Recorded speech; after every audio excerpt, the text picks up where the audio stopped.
Good afternoon.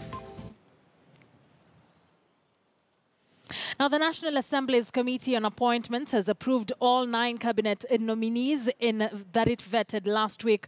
However, the review team, chaired by Speaker Justin Muturi, expressed reservations about one nominee, but approved him all the same. The committee will this afternoon take the vetting report in the National Assembly, which resumes sittings after a 2-month break. The sittings will, however, be preceded by a Jubilee parliamentary group meeting at State House in the morning. In Parliament, the legislators are expected to discuss the report of each of the 9 cabinet secretary nominees with a view to either adopt or reject their individual nominations. Patrick Amimo is in Parliament. He now joins us live with an update from the precincts of Parliament. A very good afternoon to you, Patrick. With NASA members of Parliament saying they will not participate in this afternoon's session, what are we likely to see? Thank you, Akisa. This afternoon, Parliament comes back from a long recess, which lasted 10 weeks after their break from December. Today, they'll be making it will be the second session, the first time they are meeting after that long break. And first on the agenda will be the tabling of that report of the cabinet secretaries, the 9 nominees by President Uhuru Kenyatta who were vetted last week, and whose report the Committee on Appointments did prepare over the weekend in Naivasha. And that report, the Leader of Majority will be tabling it in the House, in the National Assembly this afternoon. Apart from that, also they will be able to constitute the remaining half of the members of the House Business Committee, whose membership has been proposed as MP Amos Kimunya.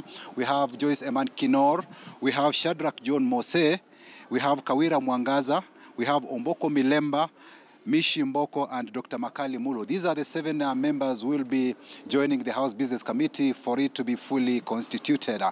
This time round also, as that report is tabled in Parliament, we await at least in the tomorrow that list on the Parliamentary Service Commission membership will be serving that commission. That list will be tabled tomorrow. That's according to the leader of the majority in the National Assembly, Aden Duale. So today we expect that report to be tabled in the House, and as you did indicate, the opposition NASA have said they will not be participating in that debate, because according to them, the appointing authority, they don't recognize the appointing authority, in this case President Uhuru Kenyatta, because they say that they have issues about the October 26th election, and they say that based on that they don't recognize any appointments done by President Uhuru Kenyatta, be they cabinet secretaries, principal secretaries, and ambassadors. So when those names and vettees will be appearing before the various committees and or on the floor of the House for debate, and either an endorsement and or rejection, NASA will keep a wide berth. So it will be a Jubilee-only affair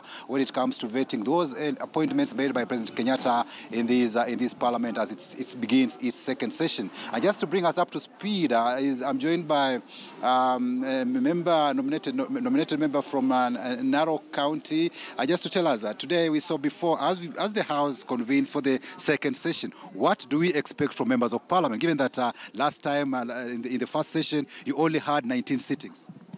Of course, it will be a beehive of activities, and we are ready because we know we earn from the taxpayers, and they pay us so that we come and debate, make and amend laws, and that is what they pay us for. And we are ready as members of Parliament to execute a mandate that was given by us, by the people of Kenya.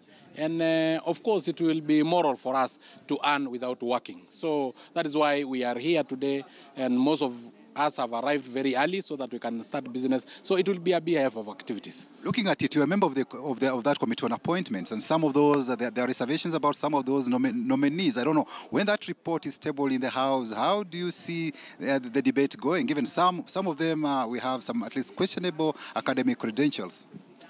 What does the law and our Constitution says about the qualification of a cabinet secretary?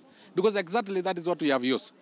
They laid down procedures and they laid down laws and our Constitution on the qualification. And I don't think anybody could have made to that list without being qualified as per the Constitution. You know, we are going as per our Constitution. You know, this is the issue of hearsay. Somebody saying, I think, you know, you had an opportunity, because the procedure as laid down by our Constitution is that we have the day that members of the public are allowed to present their views, and they did that, and we listened to their views, they tabled their views, and we followed the due process of the law. Thank you, Mheshimiwa. Honorable Sankok, I'll be coming back to you later on, just in a moment. But now I'm told that we have Honorable Junet Mohammed, who is the deputy, who is the minority